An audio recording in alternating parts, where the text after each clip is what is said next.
What up, baby? Akasan here. Sorry, tonight, no Twitch and chill that we do usually on a Friday night because I was editing some stuff and I did a lot of different videos that we're going to be dispersing throughout the week and such. So, and it's about 12:30 a.m. right now and I got work about 6 hours or so.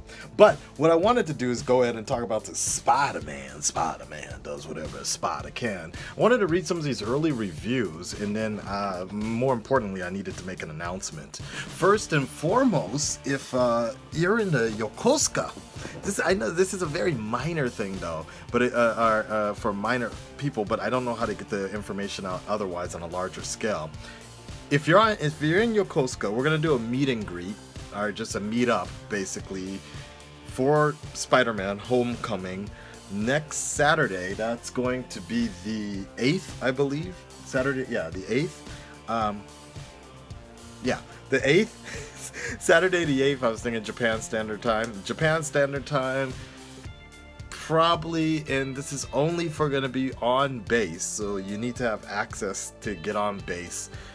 Whatever time Spider-Man starts at the Benny Hill, I believe. The other one is closed down right now. Okay? If you can get on base, meet me there. You know how we do. I'll take photos. We'll talk. If I can make the train in time, we'll talk a little bit more than normal. Let's see what's up. Let me see what I can do, okay? So anyways, follow me on Twitter. Message me on Twitter if you are gonna be able to be on base for Yokosuka, and we'll take it from there. Okay, I know a few of you guys. I met a few fans at Yokosuka a few times now. The last movie we saw was Wonder Woman, and I was like, shit, let's maybe make a little thing of this now, especially for Spider-Man. So, anyways, that's the deal. Saturday, okay? I can't do it on Friday because actually, kind of could do it on Friday, but let me think about that. It might be too busy to go down there. Alright, next. Spider-Man Homecoming reviews rounding up joyously entertaining. The 6th Spider-Man film in 15 years is on the cusp of release, and critics have cast their judgments. Looks like everybody's basically saying what they're saying below. We all know the Spider-Bite basics of Spidey's origin, but too much rebooting has now resulted in a certain vagueness. Really? As if the film couldn't be bothered to fill in the logistics. That said, the flying action has a casual flamboyancy, and the movie does get you rooting for Peter. Good to hear. Okay. That one was coming from Variety. Let's go with Spider-Man Homecoming as joyously entertaining. Okay. IndieWire, the best word to describe Spider-Man Homecoming is fun. It's a joyous, evanescent picture that may not have the thematic heft of darker pictures like Logan in The Dark Knight. Yeah, you best do read that. But nevertheless forges its own identity within the confines of the Marvel Cinematic Universe with the hefty helping of the MCU's primary virtue, humor. So it's humorous. Alright. Despite the fact that presumably twice as many executives had their hands on this film as the others, it's got an impressively consistent tone. More consistent, in fact, than a lot of this summer blockbusters from just one studio. Give credit to director John Weitz for understanding exactly the kind of Spider-Man movie he wanted to make and for delivering on that concept. Okay. And then there's one article I got in here was it's a joyous hit, but not everyone is convinced. Not everyone is on board with the excitement surrounding the first official Spider-Man entry into the Marvel Cinematic Universe.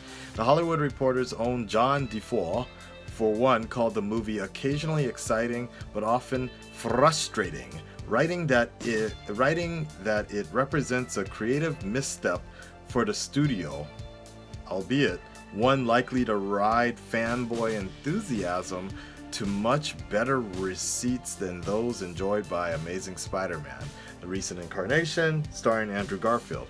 Fucking contact is drying up. Okay. Screen International says, as entertaining and engaging as Spider-Man Homecoming can be, it remains merely a solid reboot that may leave viewers hoping that later installments will be a little nervier. One of the problems, according to Screen Crush's Matt Singer, is that it's just too busy a movie for its own good. The problem isn't that any of the movie's many characters are bad. The problem is most of them are terrific, and Homecoming, which runs a brisk 133 minutes, doesn't have enough room for all of them. Okay. The movie works very hard to place Spider-Man into the larger Marvel Cinematic Universe, and all of those connections make sense thematically for a movie about an outsider with big superhero dreams. Okay. But the film does very little with Tony Stark. It's not supposed to. And Happy, it's not supposed to. There's super flushed scenes come at the expense of more interesting supporting characters. All right, I've heard enough. I'm still gonna see that movie, shit. But like, I don't really. I was just kind of curious how it was coming in because I don't know if a lot of you guys were disappointed, to say the least, that I stopped reacting to the trailers, but I just didn't. I felt like I saw enough. I felt like I saw way too much, and spoiler wise, and after the whole scene with the boat thing was kind of, I won't say ruined, but they gave it away. They, like, to me, that scene with the boat was just the strongest point of that movie, or of the trailer from what I saw, and I was so excited about that. I was thinking to myself, like, how the fuck is he gonna do this? How is he gonna do it? And when it was given away in the trailer, I was like, oh. And then I like lost my interest altogether in watching anything else, especially because I thought that was going to be the final trailer, but more and more clips kept on coming out. I heard about 30 minutes total. 30 minutes total, a little bit more, a little bit over 30 minutes came out. And if you combine all the trailers together, they've put out 30 minutes. So that's still 100 minutes left that we haven't seen, but who knows what it is. I don't know. I'm just really surprised. Every time I go to my sub box, I'm seeing so many clips. Every day there's a Spider-Man clip that's coming out. I'm not watching them, but I'm just pointing something out. Nevertheless, my anticipation went down a lot, and it was disappointing. And I was disappointed because I just thought I would enjoy it a lot more, or I'd be more excited to see another Spider-Man movie. But I'm just like, okay, I'm you know, for me it's just more about hanging out with some people who also like Spider-Man, and we can just go in there and have a good time, you know. And that's, I think, what I'm looking forward to the most. I personally,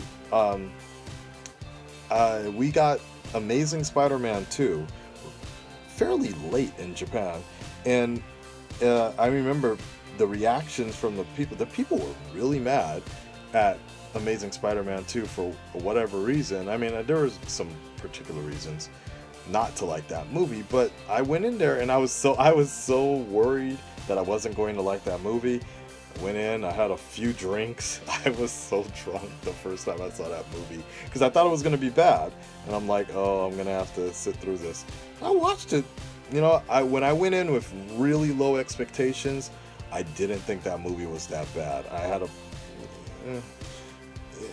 there was an adjustment period with Electro, but other than that, I thought they handled the Gwen Stacy and Peter Parker relationship. Their chemistry on screen was just really good, and it really was sad for the final scene. Even watching it a few months ago, my girl started crying. We watched it on Netflix, so I still think it holds up fairly well. Parts of it were bad, but otherwise, it is what it is. Anyways, Homecoming next week for me. Oh, I think next week for everybody. It doesn't come out technically into Japan until August 11th, I believe. Yeah, August 11th or so. But I'm gonna get on base and watch it. So I hope to see you guys there. Okay, again, hit me up on Twitter. That's probably the best way, or private message me so I can get an idea of what's going on. And I'll probably make one more announcement next Thursday or Friday when I talk to my boy Tyrone and see what's up. Okay, reviews, good to see that everybody's liking them. I was a little bit worried about that, but I'm cool with it. Red Red Nation, stand up, speak up. Have you seen the movie? What do you think? Please, please, no spoilers. Don't do that. I heard that they've been showing it early and shit to a lot of people, and that annoys me so much that Marvel would do, or Sony would do something like that, because you don't really need to hype. Like, I was a little worried that they were showing it so early because you needed to hype, but I don't think they needed the hype. I just wish they would just release it all at the same time so we can all go in without some preconceived connotation of what the movie's gonna be like. Because for me, that is kind of what hurt Wonder Woman a lot. For me, the fact that people were saying it was better than The Dark Knight, and it was on Dark Knight scales, and the like greatest movie of all time, and I went in expecting the greatest movie of all time, and it was like, yeah, it was good, not great, but it was good. Anyways, I'm still going. So let's go into Homecoming with very low expectations, okay? Like, at least I will. Alright guys, let me know what you think below. Peace.